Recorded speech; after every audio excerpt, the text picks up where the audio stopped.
Hello friends, it's me, Drew Michael, and this is Riding in Cars with Fag. Riding in a car with Fag. Does this make sex with me? I'm not sure of the 5 people listening to my podcast if anyone likes the word fag, but I do. I don't know that I actually have that many fags listening to my podcast. I'll tell you. If you want gays to listen, you have to be fabulous. I'm not sure that I'm always fabulous. I think I would have to be like a 60-year-old pop star with like a different wig for every number.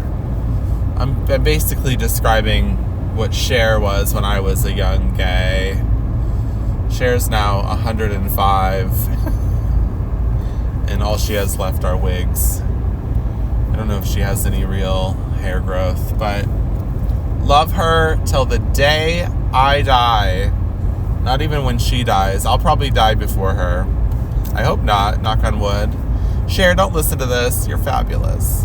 Anyway, Cher would be fabulous if she had no hair left, no wigs, no teeth. She would be fabulous. She would be pooping her pants and still be fabulous. This is Make Sex With Me, as I said. And like I said, we're in the car because it's not even, it's post. It's post-posting day.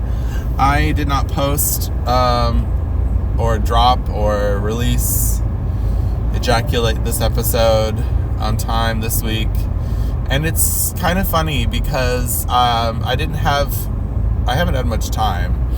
Job has been too much. I haven't even had like a weekend. My last day off was last Wednesday. Today is Friday.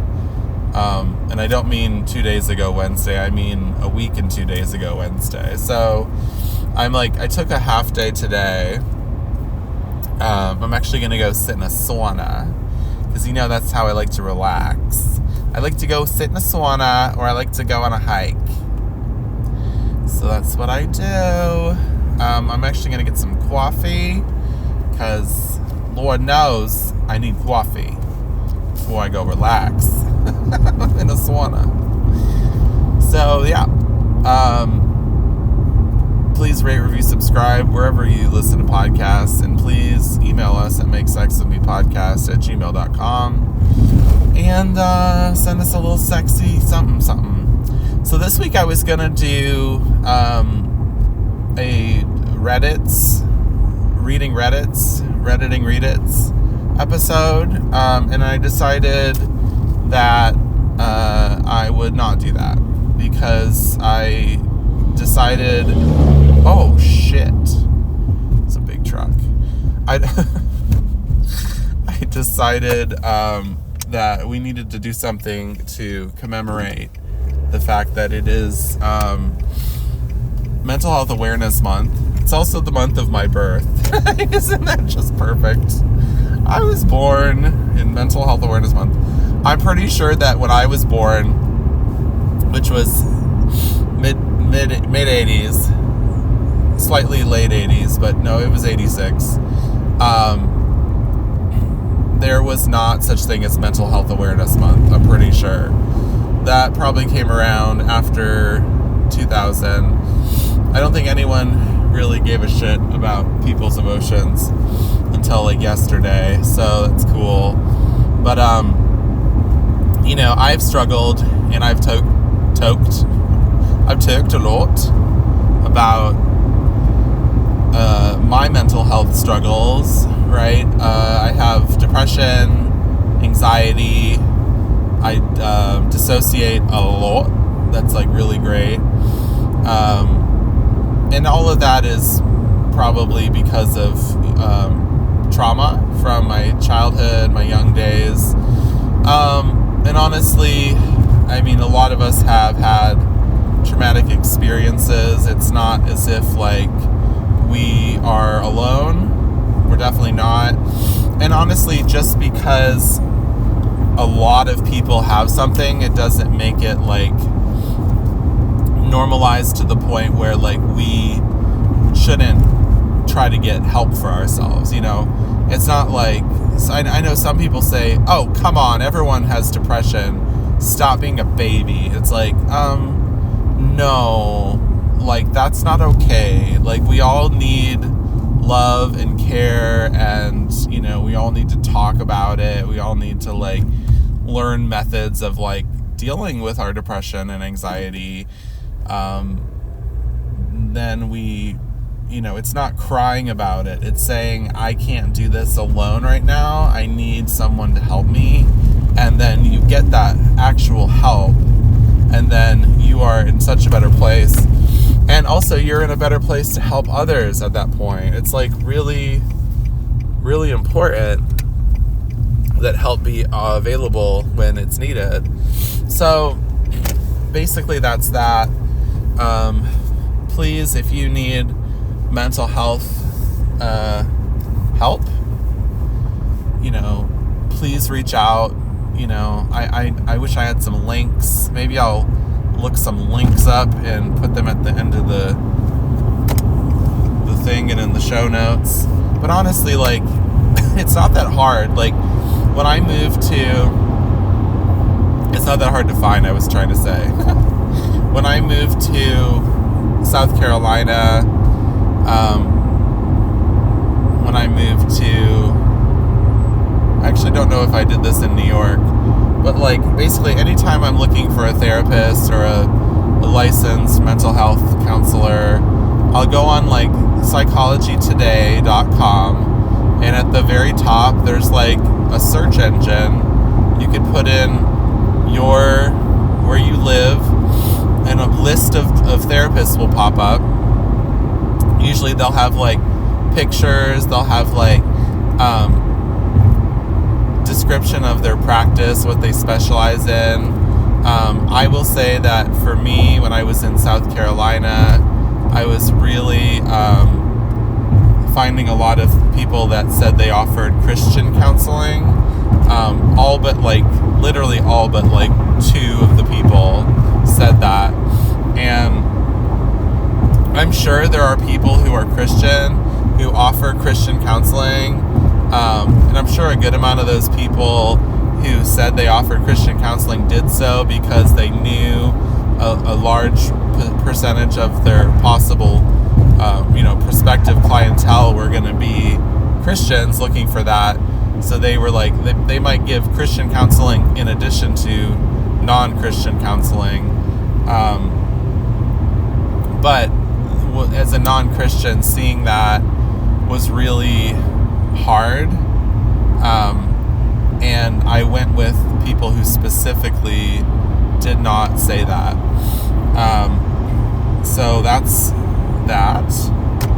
I think you definitely need to do your research, read about people. Definitely like go with someone who you have a good feeling about.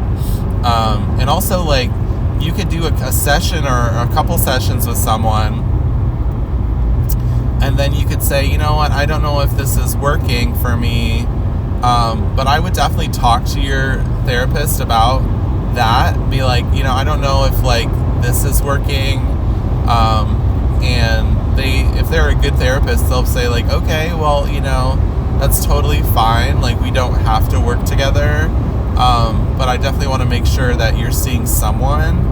But let me be clear too, like if you're working with the therapist and like it's not working, you have to, if you're not used to therapy, you might just be saying it's not working because you're not comfortable with the kinds of things that are coming up. And you really do have to try to like open up. So if it's hard for you to open up, I need you to like understand that, of like, maybe it is working and maybe it's just scary. When I say like I want you to make sure it's working, what I mean is I want you to like be honest about like is this a person that I feel comfortable telling anything to? You know, like I once had a therapist lady in Boston when I was in college, and I would tell her, that was like before I was even a big old slut, but I would tell her things about me being gay or being a part of the community, and she would look at me like, her eyes would go all big, and she'd look at me like, oh my God. And I was just like, and this was like a woman who I think she might have even been like, I don't know if she was a counselor or a psychologist or a psychiatrist, but she looked at me like she had never heard what I was saying before, and she was shocked. And I was just like, okay, that is not good counseling. That is not good. You're not supposed to look at your patient like they just blew your fucking mind. You know, like that's about you. You know, that reaction is about you and your inability to understand.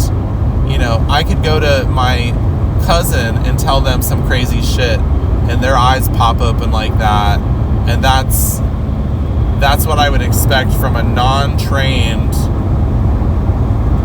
person who has nothing to do with mental health therapy.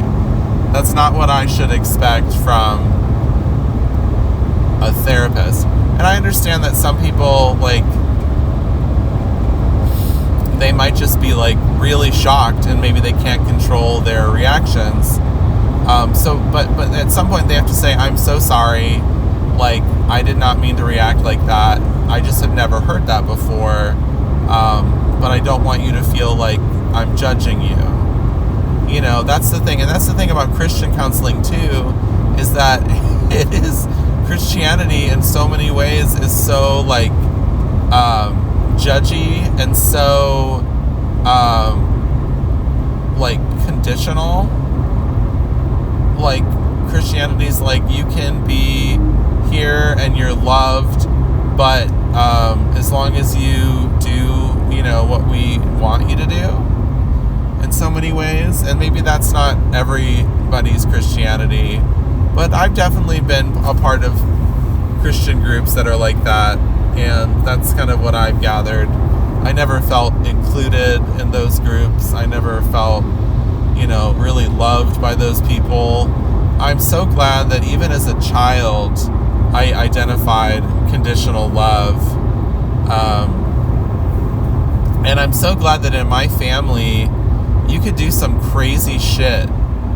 And we all did, which is, maybe we all just thought crazy shit was normal, but we still were loved in my family. You know, I always felt loved. You know, my family fully accepted me when I was gay, when I came out as queer, gay, whatever. I'm fully accepted, and it's okay if like they don't understand it fully. I mean, there's questions there, but they still were like, we're not going to get rid of you. You're still ours. We still love you.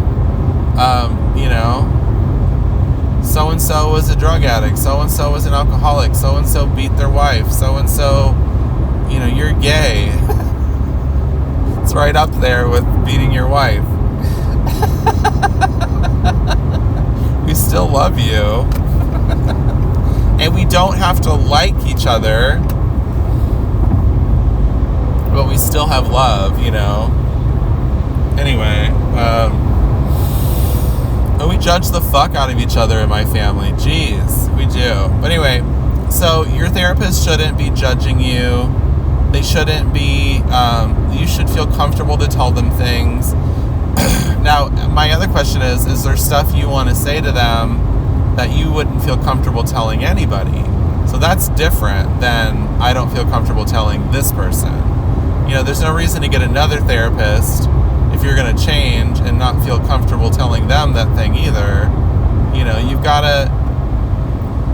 to be brave sometimes in therapy. Not in the beginning, maybe. I mean, really get to establish a relationship with your therapist.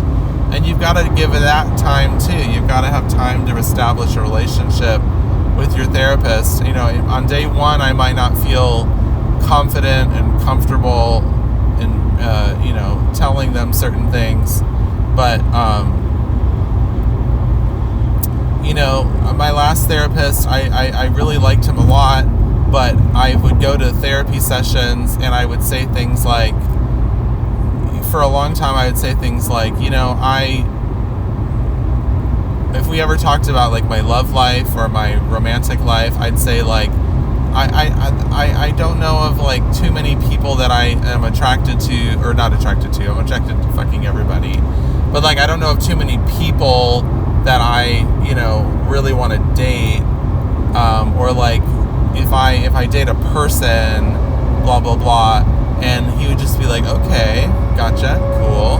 And I almost wish he had been like, I'm sorry, can I interrupt you for a minute? Do you date women?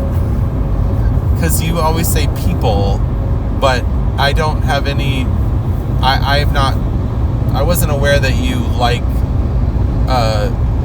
female presenting people or people that identify as female.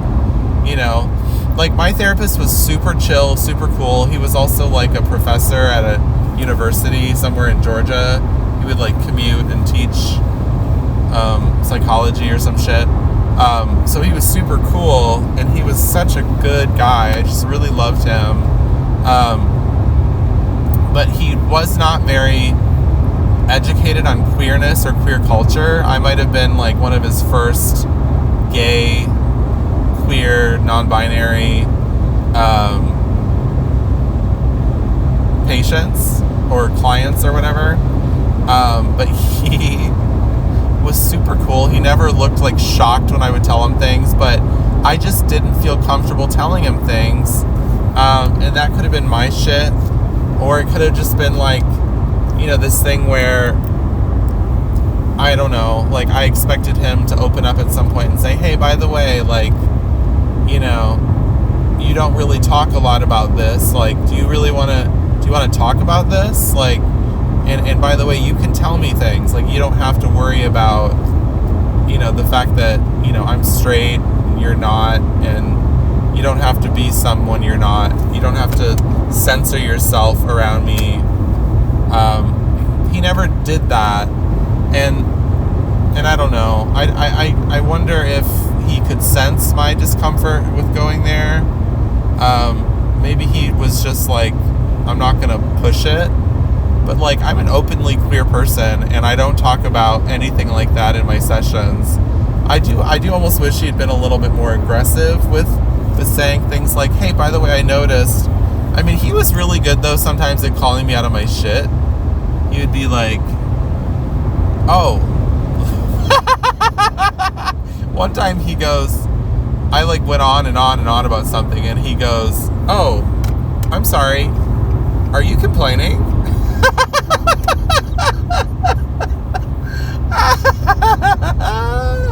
It was so funny because like we had talked before about my not wanting to just like complain about stuff that are like negative shit, like actually wanting to like talk about important shit, talk about ways that I can like change shit, make shit better. But like sitting around complaining is not productive. And we had like talked about my beliefs in that and his beliefs in that. I mean, we were doing a lot of like cognitive behavioral therapy. So like changing the way that you behave emotionally and mentally to like have tools to help your own self, shit like that. So, anyway, it was so funny that day he said that. I was like, oh my God, I will literally scream. I love being called out on my shit. I love it. I love it when someone says, I just want to like repeat back to you what you just said. And then I just stop and go, oh. I love it. I love it. I love it. I love it. Because it's such a show that like you can, It's like you can be wrong and then you can work on that, I think so many people are afraid to be wrong. Oh, my butthole. Sorry, these little, like, ribbed things on the street. Here's another one. There's, like, big loose ones, then tighter ones, and then really tight ones. It's like a really strange vibrator for the freeway. Where was I going? I interrupted myself and I don't remember what I was saying. It's so good to be me. But yeah, I love being wrong. No, I don't love being wrong, but I love that I'm able to admit when I'm wrong, and I'm not upset when someone calls me out on being wrong. Because at the same time, when I'm not wrong and a person's trying to tell me I'm wrong, I fucking know. I fucking know that I'm not wrong. And I love that too. And the reason why I know I can say, nope, actually, I'm not wrong. You're wrong. Or like, nope, actually, I'm not wrong. You're not wrong. We just disagree. I love that so much because I don't have an issue admitting when I'm wrong, because I've worked on it. I've worked on it throughout, and also because I have also been the person that says they're wrong when they're not wrong, I feel like. Is that true? Yep, in relationships, I've let people abuse me, so, you know, I've let people gaslight me, so, yeah, nope. Occasionally I have to have people tell me that the behavior I'm accepting from others is unacceptable, and I'm like, oh, no, it's fine, like, it's just, like, whatever, and they're like, no, that's not fine. Like, you don't deserve that. And, like, hearing this from an outsider's perspective is so easy for me to see and recognize that that's not okay. Like, you should not accept that. And I'm just like, oh, okay, you're right. I deserve better. So there's that. Get a therapist, build a relationship. It's okay to want to get a different therapist. Don't just get one therapist, and if it doesn't work out, just like don't throw out the baby with the bathwater. You know, don't accept that like therapy is not for you just because, oh God, this is such a dumb fucking intersection. Just because, you know, one session didn't work out. You know, I'm so upset that my mom was in therapy for a while, and then she, oh God, this road is terrible. My mom was in therapy for a while, and then she, just started feeling, I think she started feeling uncomfortable, and then she was making up excuses why she couldn't go, and then she stopped seeing her therapist, and now I'm like, oh my God, Mom. Ooh, hello, you're cute. It's like, Mom, like, can you please go back to therapy? You're killing me. So, I wanted to talk to you guys about something else. I wasn't going to talk about this. And this is a mini-sode, so I'm not going to talk too much. But I did want to talk about this. I'm assuming the person who might hear this probably won't listen to this whole episode. But I don't want to say anything mean. I don't want to be harassing. The reason why I'm saying that is because the person who I am about to talk about heard the podcast, heard me talk about them on the podcast, and talk about like things that I felt about mine and their relationship that were like things I would definitely say to their face, but didn't, because I've never seen their face. It was a guy that I was, and you guys know I can never, like, keep it in. I can never, like, not tell you guys stuff. I basically was talking about this guy that's, like, he's now married, got married last week, and is in an open situation, you know, like, is looking for friends with benefits and stuff. And we've been talking via text for a couple weeks or whatever, and we were gonna meet up. So basically, I had said on the podcast that he messages me like morning, afternoon, evening, just basically like, good morning, how are you? Good afternoon, how you doing? Good evening, how's it going? You know, good morning, are you at work? How's work going? He just he texts me a lot, and we've never met. Okay, so, and I don't message him back when he messages me all of that. So it's kind of like, because if I'm at work, I'm busy, right? So I don't message him back for a while, and he won't message me and say like, hello, I texted you. Like, he doesn't get nasty or anything. He's just as like, you know, he'll just text me hours later when he's bored or something and be like, how's it going? Whatever, blah, blah, blah. And so, and it was slightly a bit much, you know, but I just mentioned it because it was funny, and I talk about everything on the podcast. And so anyway, he listened to the podcast, which is another thing I don't imagine anyone's ever going to do. And I know that's like a thing with podcasters, like they're like, I just thought I was talking to a microphone all alone, or I thought I was in a room with my friend having a conversation, and at some point we realized people were actually listening. Like, I know some people listen. I obviously know that, and I've talked to people that have listened, but they're mostly people that I know. They're mostly friends of mine. I don't necessarily imagine that, you know, there's people listening to my podcast regularly that are on, like, living in, like, Egypt or something, you know.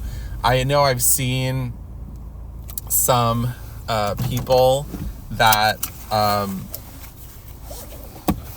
like listen to the podcast in other places, and I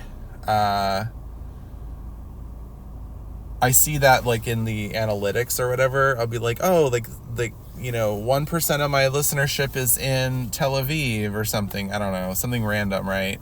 I don't know how things would go over for me in Tel Aviv, but cool.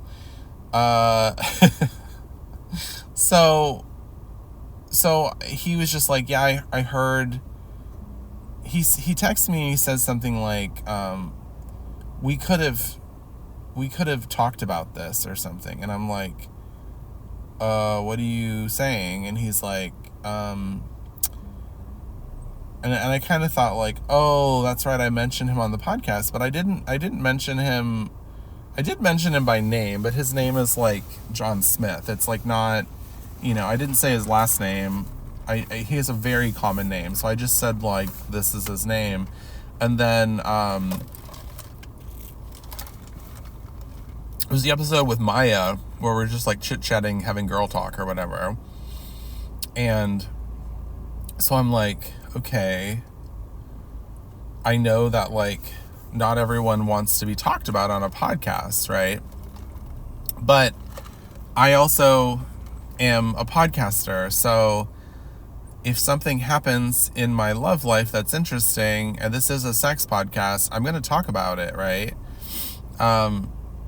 And if I had a relationship with this guy, if I got closer to this guy and he said, hey, listen, like, I really just don't want you to talk about us on the podcast, and I cared for this person, and we were close like that, I would say, okay, because I would be choosing that relationship, because it would mean more to me than, you know, having a good episode on the podcast. But at the point that we were at, me and this guy, I'm not going to prioritize him over my podcast. And I know that sounds like someone who puts work before people, or money before people, or fame before people. I know how that sounds. But I think I need to, especially in the spirit of mental health, I need to say, like,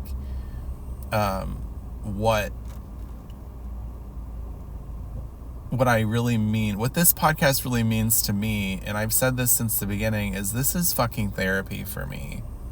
Like, I know I have to consider what is interesting for the listener, you know, and the thing is don't worry. I'm an army of one with this podcast. I produce the whole fucking thing.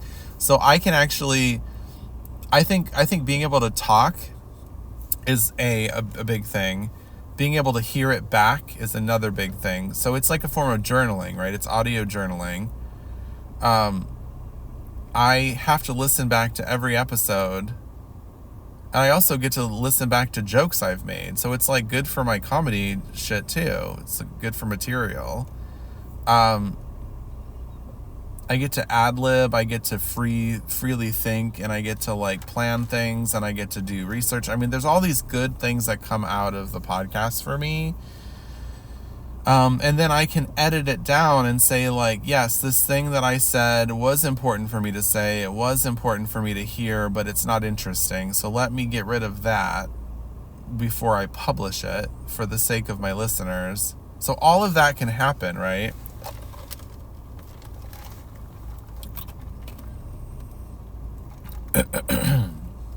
But at the end of the day,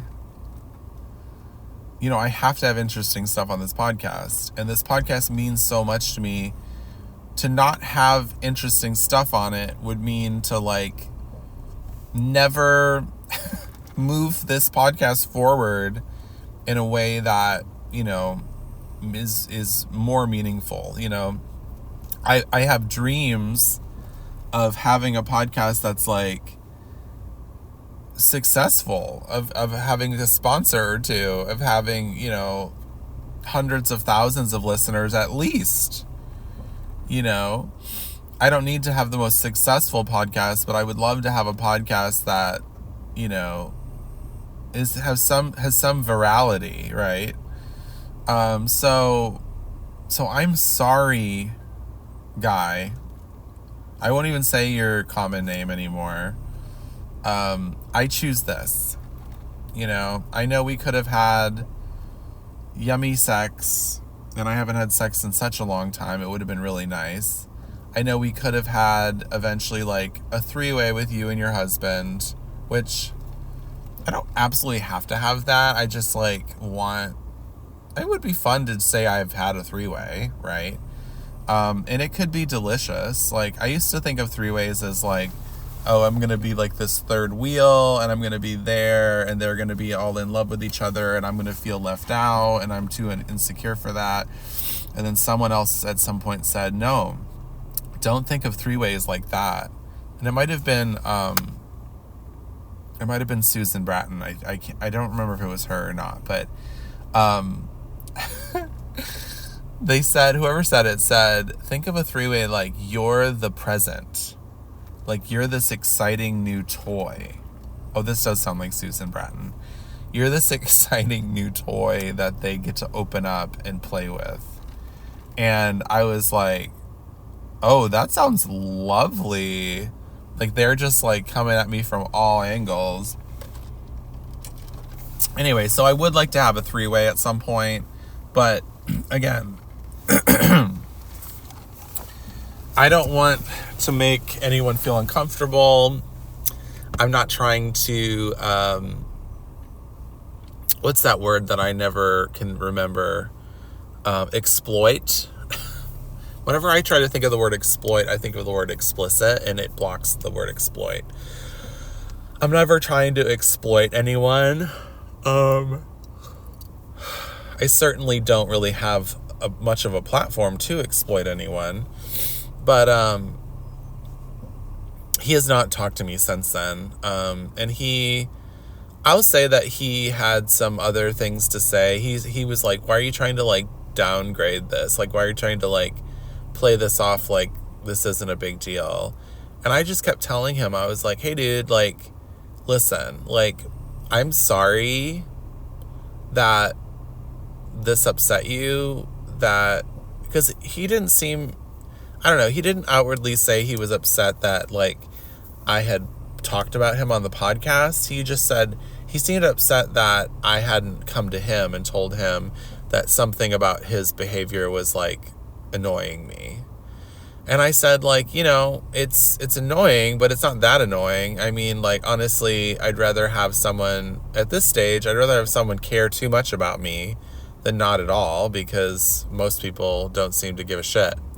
So that's such a depressing, I'm the victim thing to say. I heard it. Okay. But, but yeah, so I was like, I said something to him like, you know, if we continue this relationship, you know, I will tell you things like that annoy me. I'll just be like, hey, boo-boo, like, you text me a lot. And a lot of times you text me at work and I'm, like, not able to text back. So, you know, if you know you're going to just text no one, that's fine. But, like, you know, I'm like, we really haven't even had it. We don't know each other yet. We haven't even really had a good conversation yet. Like, it's all been like, hey, how are you doing today? Oh, I'm doing good. I'm doing this. Oh, cool. I'm doing this. And then we're done talking. Like, we just don't know each other very well. And so, no, I'm not gonna, and I know he might not think like he's asking me to choose him or the podcast, but I'm not gonna go back and delete what I said because it was honest. And it's like, again, it's not something that I wouldn't say to his face. I wasn't saying it behind his back. I was just saying it somewhere else. And I was saying it to my niece, who I tell everything to, and she tells me everything. You know, we could be, you know, and that's the thing. That's the thing about relationships. Like, you could have a relationship and it could be going really well, but there could be this one thing that you don't really love that your partner does, and you will go tell your girlfriends about it. And you'll be like, haha, laugh, laugh, laugh, blah, blah, blah. And if you're lucky, you have girlfriends that'll say, hey, bitch, like, that's hilarious. Like, keep telling us all the dirt because we love it. But, like, you've got to talk to your man. Like, you've got to tell him, ooh, that guy right there is so fine. Oh, my God. Okay. You got to talk to your man. You've got to, like, tell him that, you know, that this thing bothers you or you want to work on it. Like, don't say it in a way that's like, how dare you do this? Just be like, hey, boo-boo, like, I don't love this, but I love you, and, like, I think we could improve, or we could just, like, change it, or, like, you know, we'll figure it out together. But yeah, obviously you have to talk to the person, but I don't know. I guess some people get really upset if they think that people are talking about them in a negative way, not to them.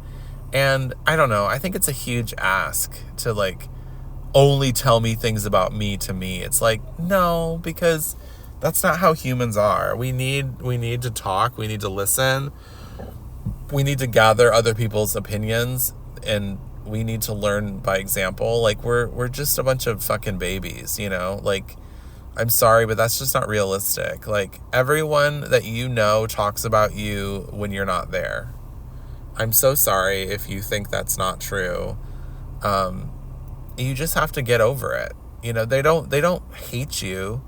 They're not talking shit about you. I mean, there's probably people talking shit about you too, but, like, they're probably not people you want in your life. But there's also people that are just talking about you, their thoughts and feelings about you, and it's probably because, like, they don't know how to address that with you, and hopefully they will. But if they haven't, don't get mad at them. And if they don't know how to, don't say, oh, we're never talking again. Unless you don't have any kind of a relationship yet, in which case it's fully fine for you to never text them again. So, random guy, it's okay that you haven't texted me since you were mad at me. It's okay that you're mad at me. And that's that. And it's all because it's Mental Health Awareness Month. And we get to be where we are and accept ourselves as we are. And tying this in, trying to close this down. I have to go work out. And I'm just going to go sit in the sauna. But then I have to go to work in 2 hours. Very exciting. So anyway, thank you guys for listening. This is actually a mini-sode. Or a Quickisode, we call it. Again, please rate, review, subscribe wherever you listen to podcasts. Please email us, makesexwithmepodcast@gmail.com. And I hope you guys are filling your holes with whatever makes you ... Could be happy, could be just what you're feeling right now. By the way, all emotions are okay. All emotions are acceptable. Fill your holes with whatever you want to fill your holes with. As long as it doesn't hurt anybody else, you know. Don't intentionally hurt people or yourself. Okay, bye!